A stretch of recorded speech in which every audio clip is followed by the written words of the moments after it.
Replacing the seals on a Mercruiser Alpha 1. This happens to be a non-Gen 2. You have to take this apart, and when you put it back together, you use a new aircraft nut on there, and you have to have the tension set to show how tight to make that nut. If it's too loose, the gears will have a problem. If it's too tight, the gears will have a problem. It's a rolling torque spec. So this is a rolling torque spec,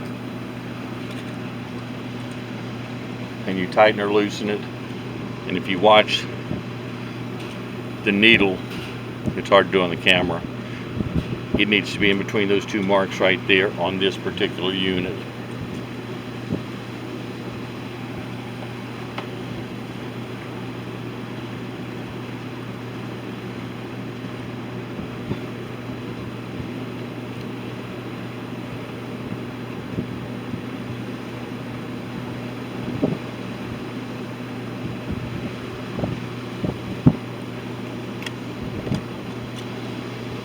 This will be a little smoother now.